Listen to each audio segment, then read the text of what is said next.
ഇന്ന് ഉയർപ്പ് ഞായർ.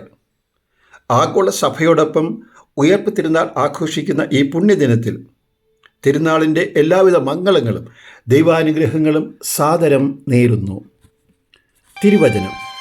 ഗലീലയിൽ നിന്ന് യേശുവിനെ അനുഗമിച്ചിരുന്ന സ്ത്രീകൾ തയ്യാറാക്കി വച്ചിരുന്ന സുഗന്ധദ്രവ്യങ്ങളുമായി ആഴ്ചയുടെ ആദ്യ ദിവസം അതിരാവിലെ കല്ലറയുടെ അടുത്തേക്ക് പോയി. ലൂക്കയുടെ സുവിശേഷം 24-ാം അധ്യായം 1-ാം തിരുവചനം. 10ാം ക്ലാസ്സിലെ പെൺകുട്ടികൾ ലാസ്റ്റ് വർക്കിംഗ് ഡേയിൽ കെട്ടിപ്പിടിച്ച് കരയുന്നത് കാണുമ്പോൾ ചില അധ്യാപകർ ചിരിക്കും. അവർക്കറിയാം ഈ സ്നേഹബന്ധങ്ങൾ നീണ്ടു നിൽക്കില്ല, ചിലപ്പോൾ പ്രൊഫഷണൽ വിദ്യാഭ്യാസം തീരുന്നതുവരെ. പിന്നെ ജോലി, സ്ഥലം മാറ്റം, വിവാഹം, പുതിയ ബന്ധങ്ങൾ. ചുരുക്കം ചിലർ 10ാം ക്ലാസ്സിലെ ബന്ധം കാത്തു സൂക്ഷിക്കുന്നു. വളരെ ആത്മാർത്ഥമായി പരസ്പരം സ്നേഹിക്കുന്നവർക്ക് മാത്രമേ പ്രതിബന്ധങ്ങളെ അതിജീവിച്ച് സ്നേഹത്തിൽ ഉറച്ചു നിൽക്കുന്നതിന് സാധിക്കുകയുള്ളൂ.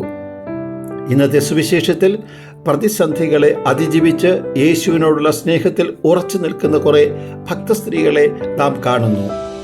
അവർ ഗലീലയിൽ നിന്നും യേശുവിനെ അനുഗമിച്ചിരുന്നവരാണ്. അവർ അതിരാവിലെ തന്നെ കല്ലറയുടെ അടുക്കൽ എത്തി. സുഗന്ധദ്രവ്യങ്ങളുമായിട്ടാണ് അവർ വന്നത്.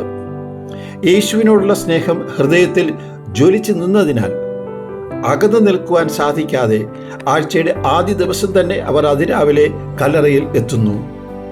ഇവരുടെ വലിയ സ്നേഹത്തെ യേശു അനുഗ്രഹിച്ചത് യേശു ഉയർത്തെഴുന്നേറ്റു എന്നുള്ള സത്യം ആദ്യമായി ഇവരുമായിട്ട് പങ്കുവച്ചുകൊണ്ടാണ്. ഗലീലയിൽ നിന്നും യേശുവിനെ അനുഗമിച്ച സ്ത്രീകളുടെ ഹൃദയത്തിൽ ജ്വലിച്ചു നിന്ന സ്നേഹത്തിൻ്റെ ഒരു തീപ്പൊരി നമുക്ക് നമ്മുടെ ഹൃദയങ്ങളിലും സ്വീകരിക്കാം.